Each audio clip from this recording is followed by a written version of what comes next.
देखिए, जो आपकी पुरानी ज़मीन है और आपका दाखिल खारिज किसी भी कंडीशन में नहीं हो पाया था या मान लीजिए काफ़ी आप लेट हो चुके हैं, तो कोई दिक्कत नहीं है। एक बहुत ही लेटेस्ट अपडेट मैं आपके लिए लाया हूँ।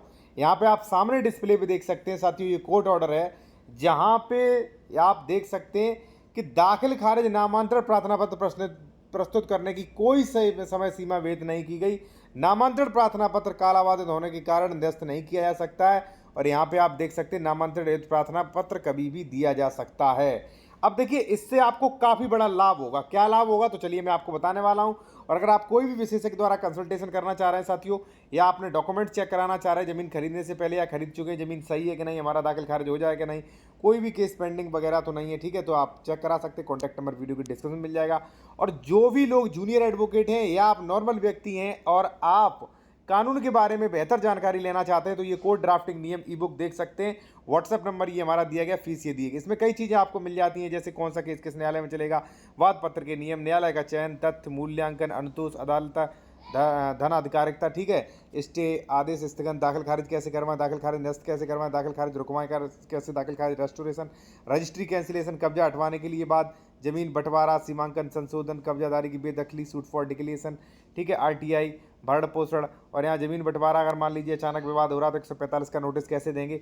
तो सारी चीज़ें आपको नियम, सेक्शंस और प्लस ड्राफ्टिंग कैसे लिखा जाता है, किसी को एप्लीकेशन वगैरह बंटवारे का, स्टे के लिए कैसे लिखा जाएगा, सब कुछ इसमें मिलेगा। स्क्रीनशॉट ले लीजिए, देख लेना हमें क्या क्या मिलेगा। अगर लेना हो तो व्हाट्सएप करें। काफ़ी इंपॉर्टेंट जानकारी जो आपको नहीं कोई एडवोकेट देते हैं। देखिए साथियों, अगर आपकी ज़मीन, मान लीजिए आपने ज़मीन कोई 2012 में खरीदी थी, दाखिल खारिज नहीं हो पाया, किसी ने 2000 मान लीजिए 16 को खरीदी, दाखिल खारिज नहीं हो पाया, किसी ने 2020 को खरीदी, दाखिल खारिज नहीं हो पाया, किसी का दाखिल खारिज रिजेक्ट कर दिया। तो देखिए साथियों, सबसे पहले मैं आपको बता दूं, कई लोगों के दिमाग में आ रहे होंगे कि सर हमारा आवासी है। भाई 143 के बाद भी ज़मीन दाखिल खारिज होगी, धारा 80 के बाद भी ज़मीन दाखिल खारिज होगी, आवासी ज़मीनों का भी दाखिल खारिज होगा। ये कानून है, आप चाहे तो ये कानून मुझसे भी ले सकते हैं।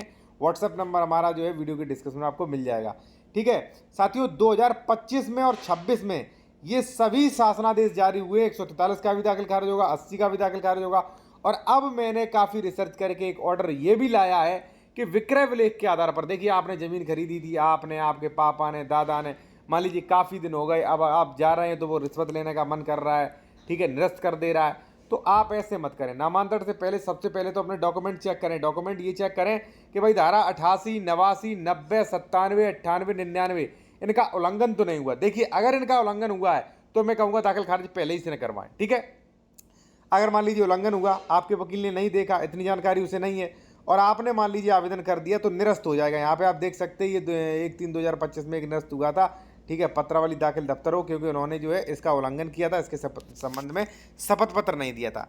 तो कहने का मतलब ये है, पहले अपनी रजिस्ट्री लें, रजिस्ट्री चेक करें, अगर कानून का उल्लंघन नहीं है, आपकी रजिस्ट्री सही है, ठीक है, तो आप आवेदन दें। और अगर 143 है फिर भी कानून उसका मेरे पास है, धारा 80 फिर भी दाखिल खारिज होगा, 80 का समय हो गया फिर भी ये सामने आपके, यानी कि दाखिल खारिज होगा। अब आप समझ गए होंगे साथियों कि कब हमारा दाखिल खारिज होगा, कब नहीं होगा। और अगर मान लीजिए आप पीडीएफ लेना चाहते हैं ये, ठीक है, या आप ये ई बुक लेना चाहते हैं, तो कॉन्टैक्ट नंबर वीडियो को डिस्क्रिप्शन में साथियों मेंशन किया गया है, ठीक है। यहाँ पे आप देखेंगे, जिन लोगों ने हमारा ई बुक लिया वो देखें, यहाँ पे दाखिल खारिज करवाने के नियम एवं ड्राफ्टिंग भी मैंने लिखी है, ठीक है, रेस्टोरेशन का भी लिखा है, कैंसिलेशन का भी लिखा है, सब कुछ इसमें हमने जहाँ तक कोशिश की है डाल दें।